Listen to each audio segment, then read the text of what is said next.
This story is called After the World Broke. Glamora. Deep in the strategic hole of Pinnacle sits a club so dank, so bumpin', so pacifier-suckingly rave that your pituitary glands will send an apology letter to your gonads for the major hormone dump that happens from simply speaking its name. It's known simply as Club G. On any other night, there would be an enormous pink boot of neon casting its light onto the dirty streets of Pinnacle. But tonight is no ordinary night, and instead of winking, the pink boot is vomiting onto itself as its eyes dilate slowly. Tonight was the 16th anniversary of the Turtlin's centennial breeding season. You see, Turtlin have extremely long lifespans and only breed every 100 years. In fact, every Turtlin breeds on the very same night. 1 moon month or so later, they all lay their eggs on the same night. A few more moon months later, and they all hatch on the same night. And 16 years later, each and every Turtlin boy and girl reaches the legal drinking age on the exact same night.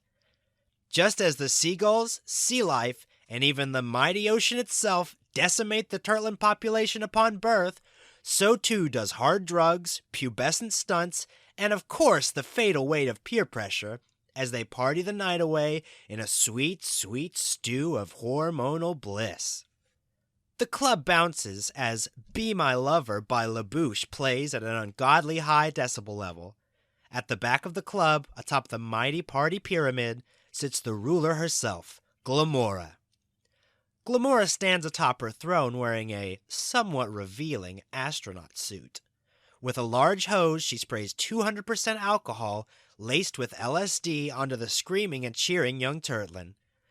When the hose has been emptied, Glamora pulls a large handle hanging above the peak of the pyramid.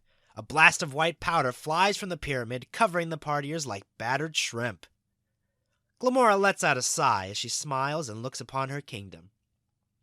She pulls a checklist from somewhere and begins to mark off some of the items. Sour cream luge, check. Halfling toss, check. Jeff Goldblum, double check. Glamora takes one last satisfying look before she sneaks away behind the curtains of the stage. She makes her way into her office and removes her earplugs. She sees the white pendant sitting on her desk and sighs. This time her sigh is not one of satisfaction. She quickly changes her outfit. She now dons a somewhat revealing, black feathery outfit, complete with a large mask made to look like a crow. She slowly picks up the pendant, stares at it for a moment, and speaks. "I owe you one, Jay." Glamora sneaks her way through the back corridors and into a large room in the back of the club. This room is separated from the noisy Turtlin party, and the figures inside are, likewise, silent and mysterious. Glamora steps to the back of the line of masked figures. One of the figures has a green mask covering his entire head, and he wears a yellow zoot suit. Another has longish red hair. The mask appears as a facial deformity. Luckily, the person inside is intelligent, outgoing, and humorous. He seems to have outlived what the doctors expected. He struggles to fight for his acceptance in the public school system, despite being a very accomplished student. Though Rocky endures ridicule for his appearance, he finds love and respect from his mother's biker gang family, and even experiences his first love. Interesting fact, did you know that Eric Stoltz, who plays the lead in the film Mask, was originally cast to play the role of Marty McFly in the Back to the Future series? What a different world that would have been. I liked the part where that one guy says, "I think he took your wallet." I think he took his wallet. You know, a lot of people don't like the second one as much, but I think it's okay. Uh-oh! Where'd Glamora go? Glamora and Count Vondrel were the last two players on the poker table. Nobody expected them to be the two that remained. The large crowd that gathered around the table had placed most of their bets on Dumplin, the mysterious gamesman. But little did they know that Dumplin was in fact a chair which someone had carelessly draped their cape and mask over while they went to make one major whiz. The two sat across from one another, Glamora, known simply as the Crow, and her opponent, Count Vondrel. The disguises worn by the two made it difficult for them to read each other. Little did either of them know that the other had no idea how to play poker. The pair eyed one another like superfan Sean eyes newly released Bigfoot footage, baselessly confident and prepared to change everything. "Lucky number 7, Glamora exclaims as she snaps a 4 of clubs and a 3 of hearts onto the table. "How about some double trouble?" the Count asks as he tosses a 5 and 7 of spades across the table. "Nice try, small fry." Glamora throws the rest of her hand at the Count's face. "We've only just begun," the Count states as he gathers the cards and stuffs them down the front of his pants. "Winner, winner, chicken dinner," Glamora quips as she does that trick where she pretends to remove her thumb. The audience's mouths are agape as they glance back and forth between the two players. Occasionally, one of the audience members looks to the ref for some guidance. Unfortunately, none of them look long enough to realize that the ref is just an old jukebox someone carelessly slung a Letterman jacket onto. Both players begin to place more chips into the pile. "I guess you're the ugly duckling," the Count states as he throws a hefty handful of chips on the pile. Glamora pauses and slowly looks up at the Count. "All or nothing," she states as she pushes her pile of chips to the center of the table. The crowd gasps as their heads shift towards the Count. He raises his chin into the air and pushes his chips to the center as well. "All or nothing." The Count reaches into his satchel and pulls out an object. "+1, he states as he slams a large and ornate lantern onto the pile. He leans over the table, staring at Glamora smugly.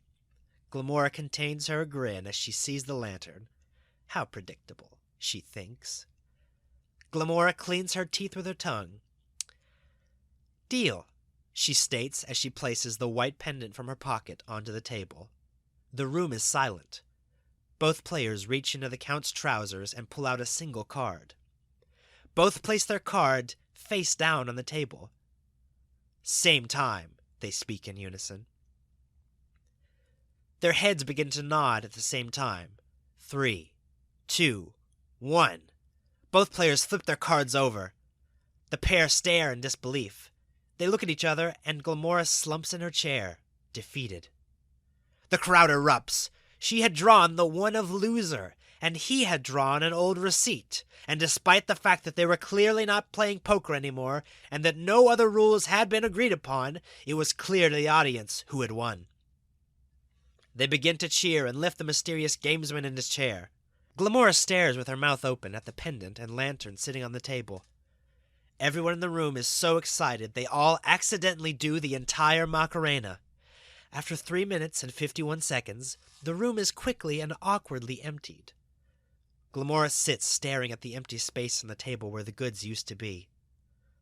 "Jay, I'm sorry." Back in the main hall of Club G, in the triple VIP room, sits the 16-year-old T-pop star, Dino Girl. Dino Girl pulls the IV of peppermint schnapps out of her arm. "Ah, this place is dead. Reggie, I'm ready to go." She looks around the room and then back up to one of her bouncers. "Where's Reggie?" The orc shrugs. "Okay, then you're Reggie now. What time does my next party start, Reggie?" The orc pulls out a schedule. "Still got a few hours, Miss Girl," he says. "Oh my God," she exclaims. "I have to get out of here." She turns to the two-headed creature beside her. "Listen, Jeffs, it's been good seeing you, but I'm gonna go." Dino Girl begins to leave with her bouncers. The creature looks surprised. But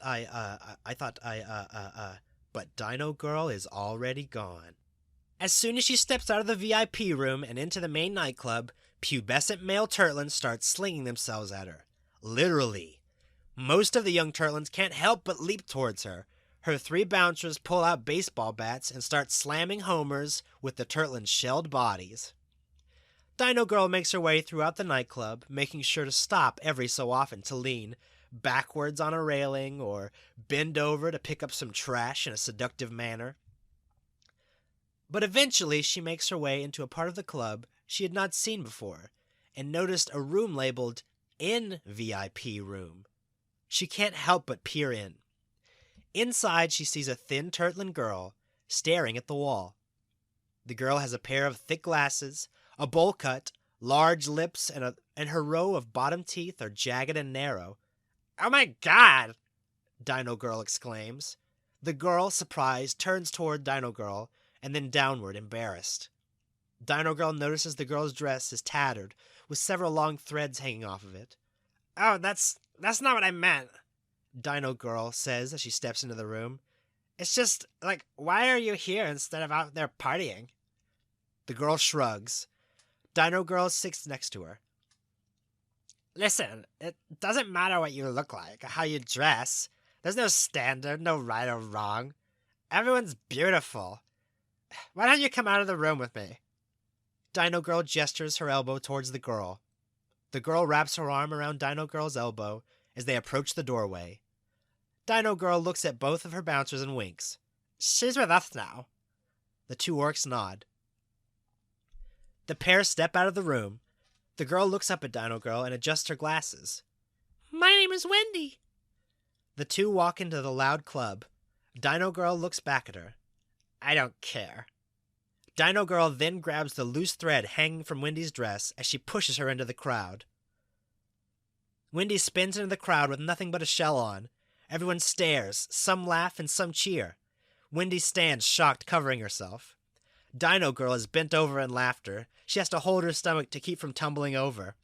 Wendy turns a deep red as she runs into the restroom. Dino Girl can barely stand. She makes her way through an emergency exit, and there she collapses into the dark alleyway, laying on her back, laughing. After a solid minute, she looks up at her bouncer. Okay. Is it time for the next party yet, Reggie?" she questions. She looks up to see a lone bouncer. "What the heft? Where do the Reggies keep going, new Reggie?" The orc stares at Dino Girl, his eyes wide. "Quit staring at me and help me up." Dino Girl attempts to rock back and forth to roll off of her shell. "Reggie, what is your deal?" Dino Girl notices Reggie is grabbing at his neck. His face is beginning to turn blue. She looks down at his feet. His toes are just barely touching the ground. He begins to point violently behind Dino Girl. What's happening?" She attempts to turn herself around, but is unable to see behind her. She feels someone grab her by the back of her shell's collar and drag her. "What? Who's there? Who's there?" As she disappears into the dark alley, her screams echo through the streets. Across town, not long after that, Count Vondrell's guests begin to arrive. Fancy Winterbottom, the unicorn playwright, Halifax Trudgeonary, the ogre mogul, and of course, Pinnacle's favorite son, DJ Scratch and Sniff, just to name a few. To top it all off, the restaurant where the party was held was no other than the Broken Dam, a restaurant sitting atop an old dam that was so fancy they actually pumped raw sewage through a channel in the center of the dining area. Because as we know, there's nothing more high class than choosing to live in gaudy and disrespectful poverty. "I don't even use a cell stone anymore," said Fancy Winterbottom. "I feel like it's just an excuse to detach myself from reality, you know." DJ Scratch and Sniff nods knowingly. Fancy Winterbottom then wipes his mouth with the corners of an elaborate oil painting and then throws it on the floor. It's then quickly picked up by a goblin that scurries from the base of a trash can. "So when's this seance going to get started?" Fancy questions. "We're just waiting for..." The Count is interrupted by a knock at the door. "Oh, the final guest must be here," he exclaims. As he opens the door and peers at his guest, his eyebrows raise and his jaw drops. "Oh, Dino Girl, you look terrible." Standing in the doorway is Dino Girl, only now her skin seems to sag off of her. She stammers and then speaks. "Oh, that's just the turtlin' menopause. It hits you like a Shyamalan twist." Dino Girl says as the flesh from one of her shoulders slaps onto the ground. Oh. Count Vondrel pauses. Well, I suppose we're ready to begin. Gather round, everyone. The partygoers gather around a large table. They all hold hands as Count Vondrel removes from his cloak and places on the table an intricately designed lantern. Dino Girl eyes the lantern as she begins to stand. Please, Dino Girl, I'll handle the proceedings tonight, Count Vondrel says. Dino Girl sits back down, annoyed. Count Vondrel begins to wave his hands as he tightly closes his eyes. Spirits of the underworld, I request from thee. Please, grant us communication with those who have been lost. I sacrifice to thee. Count Vondrel reaches into a worn sack beside him and pulls out a bag of Funyuns. A valuable relic from a lost era, Vondrel exclaims. He tosses the Funyuns toward the lantern. To the shock and surprise of the attendees, the bag begins to hover above the now glowing lantern. Fancy Winterbottom can't help but pull his hooves towards his face, frightened. When this happens, the room turns dark, but for an occasional crack of lightning. Reform the circle! Vondrel screams. Fancy is shocked and frozen. DJ Scratch-and-Sniff reaches past Fancy and grabs the hem of Vondrel's cape. The room begins to fill with wind, pouring in from a large broken window. Suddenly a buzzing noise begins to fill the room. Millions of bees begin to fill the small dining area. All at once they begin to cover Fancy as he is lifted into the air. Fancy's muffled screams can faintly be heard over the loud buzzing. The mass of bees begin to float back out of the broken window with Fancy Winterbottom. The mass grows smaller and smaller as they disappear into the night. Spirits! Vondrel pleads. Forgive us! We did not mean to offend you. Please connect us with the afterlife, we beg you! Halifax, the ogre mogul, quickly speaks. Please, spirit, I wish to speak to my mother. Is she okay on the other side? After a moment of only the sound of wind and lightning, the Funyuns begin to disappear. Hello? A voice echoes from the lantern. Mother, is that you? Halifax screams. Yeah. But, son, I've got grave news. You must travel to the high realm. I'm already in the high realm, Mother, Halifax replies. Oh, that's great. Well, I need you to do something very important. Anything, Mother. You must travel to Dominko's Adventure Emporium. In the main office, you'll find a shelf. On this shelf, encased in glass, you will find a strange black box. Halifax interrupts. A ward? A magical conduit? No, shut up! No, my son, shut up! It's the lost blooper reel of Golden Girls. It's the fabled footage of B. Arthur having an enticing wardrobe malfunction. Obtain it. Place it into the lantern. Halifax is silent for a moment, then speaks. But why do you need that, Mother? The voice retorts. Mama gets real lonely in here. Suddenly the room brightens as Dino Girl jerks the lantern off of the table. The wind and lightning cease instantly. What's the meaning of this? Halifax questions. Dino Girl reaches behind her and peels away the shell on her back. She slings it over her head and it lands with a crack on Halifax's large dome. You're not Dino Girl, Count Vondrel exclaims. Halifax collapses, his head pouring blood onto the floor. The green figure turns around to face Vondrel. The name's Philp Darksilver, and I'm taking these Funyuns. Philp, now cloaked in black, stands in front of the entrance to the cave. He can faintly hear screams and twisted metal music being played. He takes a deep breath and begins into the cave. At first, the cave is filled with bones, some animals, many humans and elves. He doesn't see any goblins, but that doesn't reassure him. As he travels deeper into the cave, he begins to see bodies hanging by their wrists from the walls. It's hard to tell which are still living. The deeper he goes, the louder the music gets. One song ends and another begins. Now, Running with the Devil blares through the cave. Philp spots a hooded figure sitting on a long workbench.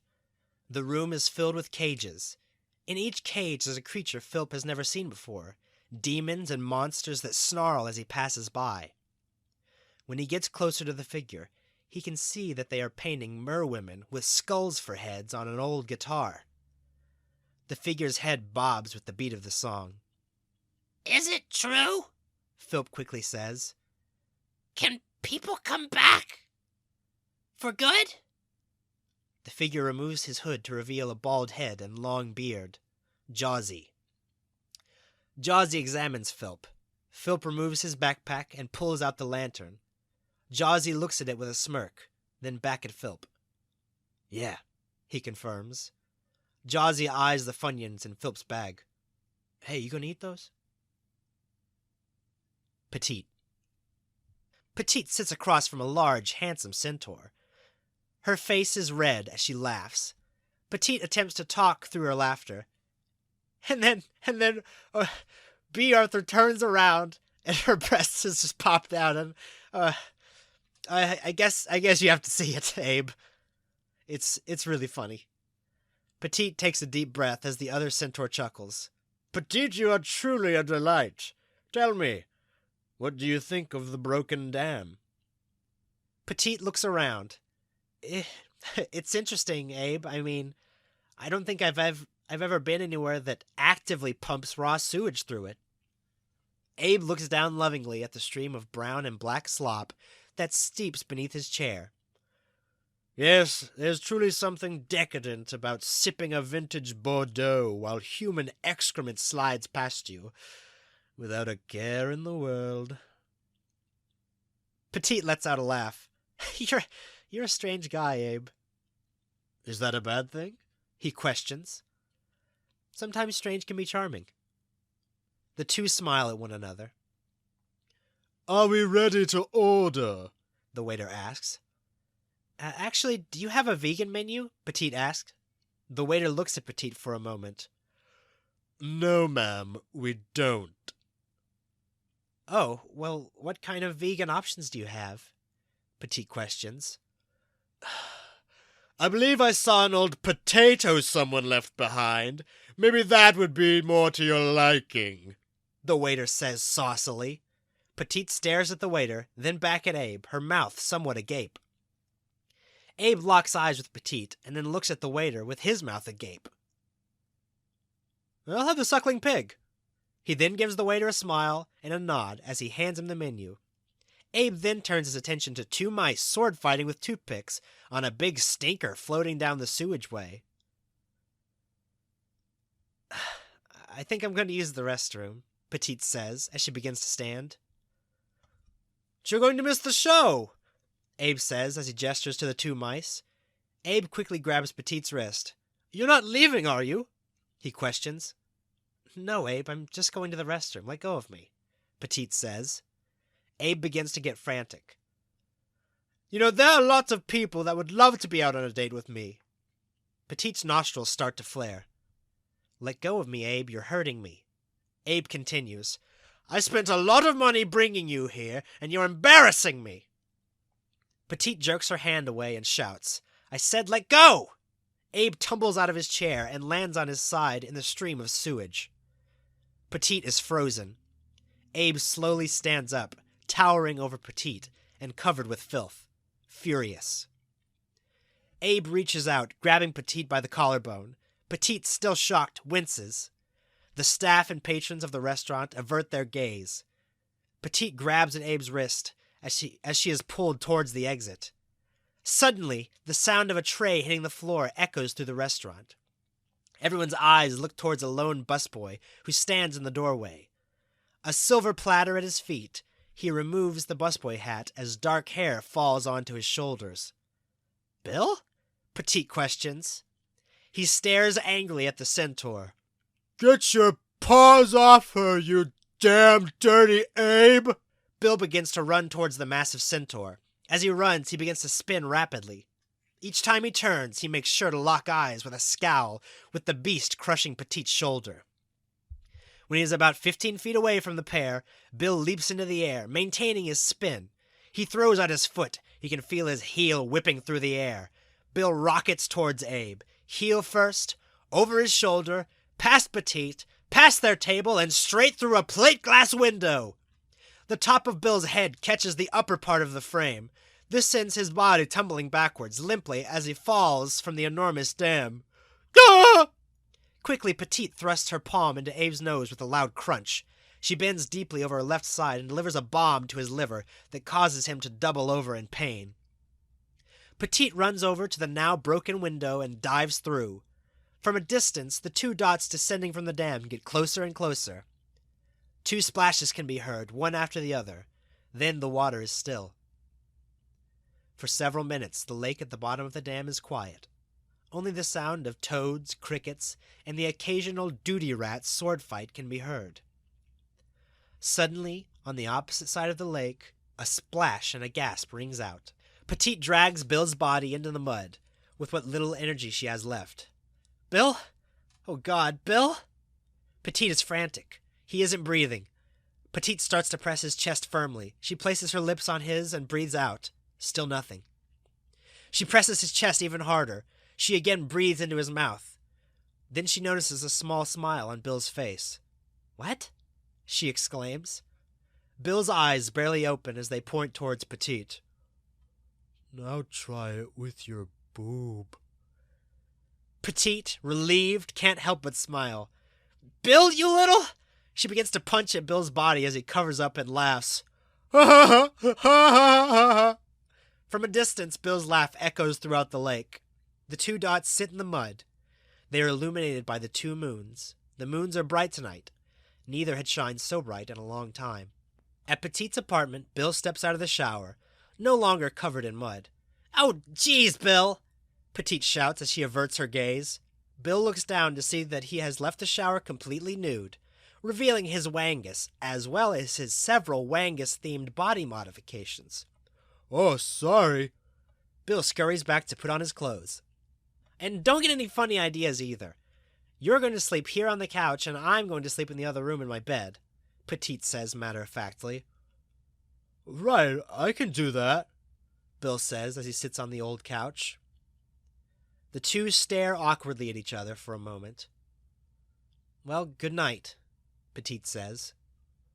Petite? Bill says. Do you ever think about, do you ever wonder if... No, Bill, Petite interrupts. Oh, well,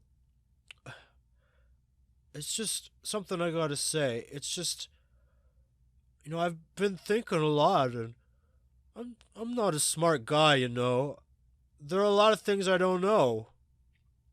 And I know I hurt you, and I'm sorry. And I know I want you to be happy. Bill looks up at Petite. Petite can't help but stare at him and think about how much has changed. Are you? Bill questions. Happy, Petite turns away. Good night, Bill. Petite blows out the candle and the room goes dark. Bill lies on the couch, unable to sleep. He turns his body over and over, searching for comfort. Frustrated, he throws his arms up over the side of the couch. His hands hit something. Bill sits up and pulls a package wrapped in brown paper from between the wall and the couch. He reaches into one open end of the package and pulls out a framed picture. An illustration of Petite and Cyril when they visited the glass trees on Giftsmas Day. He reaches into the package and pulls out more pictures. Each are of Cyril and Petite together. Bill stares at the smile on Petite's face. Bill returns the package and stands at the window. He looks out into the night sky. There are thousands, millions of stars. When he was young, Bill's mother would always point to her favorite star. He was never sure he was looking at the right one. He looks up at the sky and tries to find it now, but there are too many. But he still tries. The next morning, Petite steps out into her living room, and it's empty, except for a lone piece of paper sitting on the couch. She picks it up and reads. Der Pedit went to find happy. Bill. The quest for adventure is on.